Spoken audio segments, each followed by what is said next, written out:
Your fingerprints are supposed to be unique. 1 in 64 billion, they say. No two people have the same prints, not even identical twins. But here's what they don't tell you on CSI, that uniqueness doesn't mean fingerprint analysis is foolproof. In fact, it's one of the most controversial forensic techniques still used in courtrooms today. Welcome to True Locus. Today, we're breaking down how fingerprint analysis actually works, from the physics of why we leave prints, to why some experts call it junk science, to how modern technology is changing everything. Let's start with the basics. Why do we even leave fingerprints? The answer is surprisingly simple: sweat and oil. Your fingertips have tiny ridges, those loops, whorls, and arches you can see when you look closely at your fingers. Says these ridges are covered in sweat glands that constantly secrete moisture and oils. When you touch a surface, you transfer this mixture of sweat and sebum, that's the oily substance from your skin, onto that surface. What's left behind is a residue in the exact pattern of your ridge structure. That's a fingerprint. But not all fingerprints are created equal. Forensic scientists classify fingerprints into 3 main categories. Latent prints. These are invisible to the naked eye.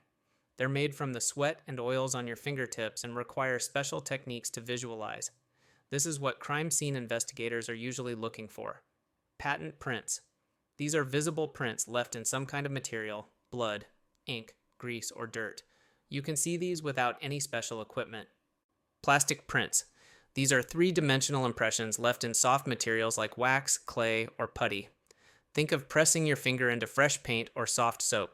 Most crime scene fingerprints are latent, invisible, until someone makes them visible. So how do investigators reveal them?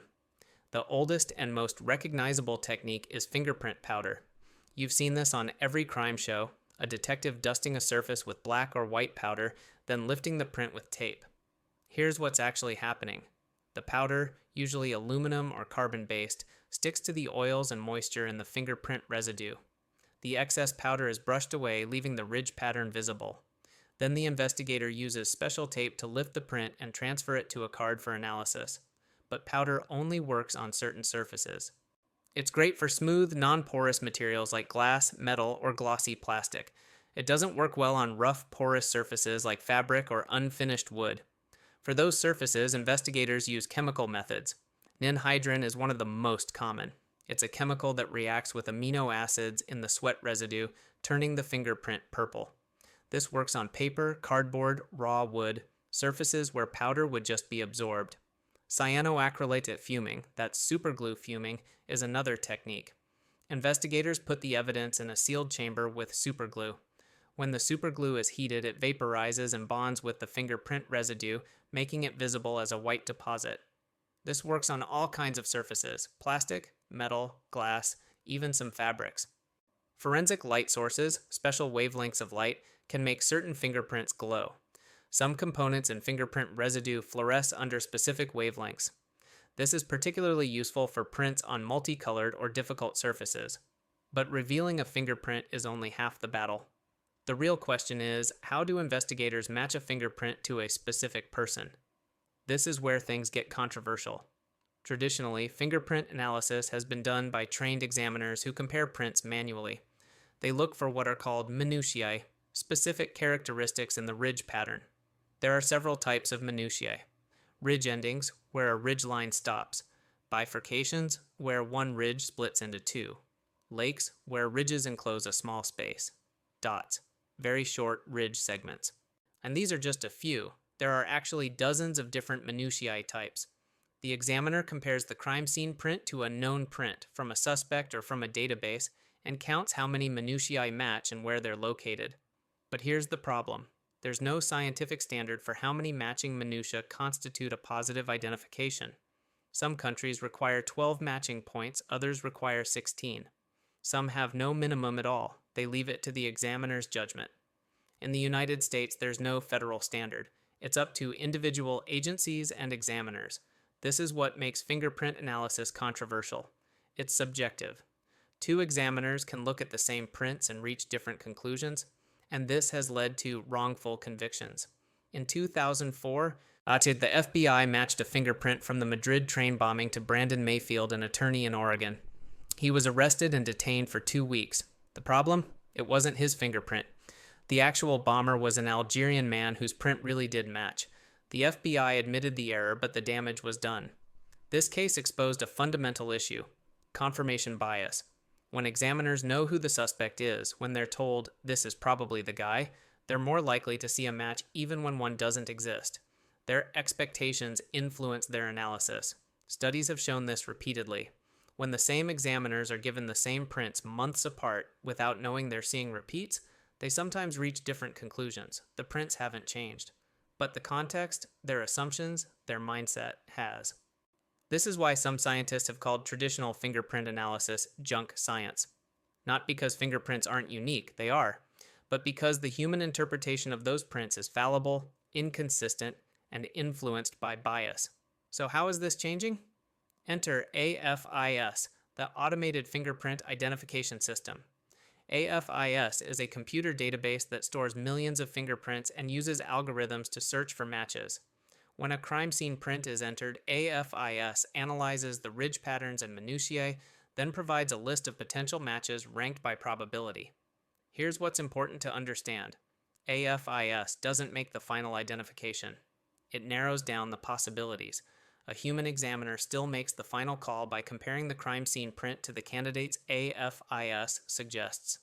As of 2024, the FBI's Next Generation Identification System, that's NGI, contains over 150 million fingerprint records. When you're arrested in the United States, your fingerprints are added to this database. Some states also collect prints for certain professional licenses. AFIS searches happen in seconds.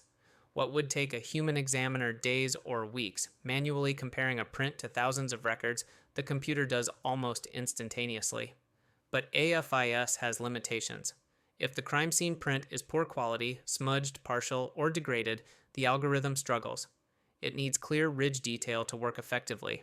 And AFIS can only find matches if the person's prints are already in the database. If the perpetrator has never been fingerprinted, AFIS returns nothing. Let's talk about what happens when fingerprints actually solve a case. And the case of Richard Ramirez, the Night Stalker, was solved in 1985, largely through fingerprint evidence. Ramirez committed a series of home invasions and murders in California. Investigators found a clear fingerprint on a stolen car linked to one of the crimes. At the time, California had just started implementing an early automated fingerprint system. The print was entered into the database, and within hours, they had a match: Richard Ramirez, who had previous arrests. His photo was released to the media. He was recognized and arrested shortly after. The fingerprint was the breakthrough that identified him. More recently, fingerprint technology helped solve cold cases decades old. The case of April Tinsley, a child abducted in 1988, went unsolved for 30 years. In 2018, investigators re-examined evidence using modern techniques and found partial fingerprints that hadn't been detectable with 1980s technology. These prints were entered into the updated AFIS system, leading to a match and the arrest of the perpetrator after 3 decades. But fingerprints have also been central to wrongful convictions. Stephen Cowens was convicted of shooting a police officer in 1997, largely based on a fingerprint match. He served 6 years before DNA evidence proved his innocence. When the fingerprint evidence was re-examined, experts agreed the original match was wrong. The examiner had made an error, and no one had caught it. So what does this mean for the future of fingerprint analysis? The field is slowly becoming more scientific. There's a push for standardization, requiring minimum numbers of matching minutiae.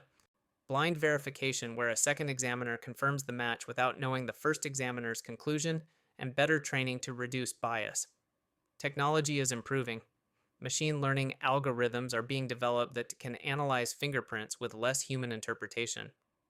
Some systems now provide probability scores, not just match or no match, but 85% probability of match based on statistical analysis of the ridge characteristics. Research is ongoing into how reliable partial prints really are.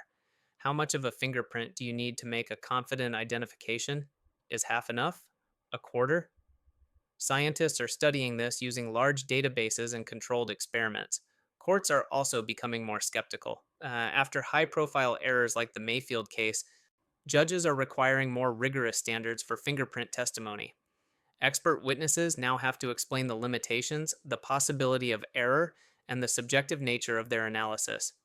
But here's the bottom line. Fingerprints are still one of the most useful tools in forensic science.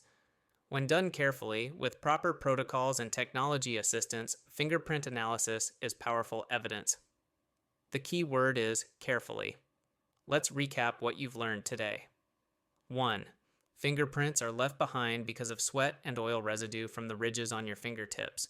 They can be latent, patent, or plastic, and require different techniques to visualize depending on the surface. 2. Traditional fingerprint analysis relies on human examiners counting minutiae, specific characteristics in the ridge pattern. But there's no universal standard for how many matching points constitute a match, which makes it subjective. 3. Confirmation bias and examiner error have led to wrongful convictions.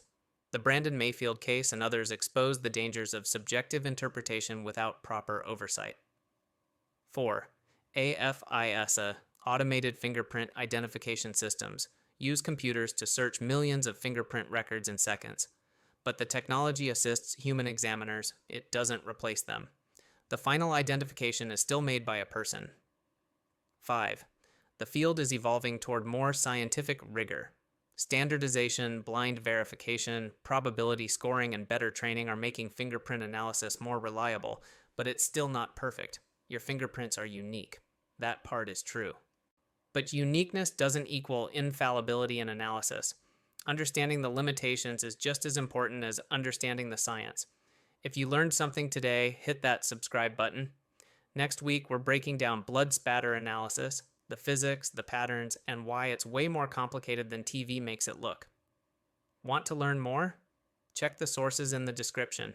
We've linked to the FBI's AFIS documentation, research papers on fingerprint reliability, and case studies of both successful identifications and wrongful convictions. Drop a comment. Should fingerprint analysis require certification and standardized protocols like DNA analysis does? Or is the current system good enough? Thanks for watching. Remember, not CSI, real science.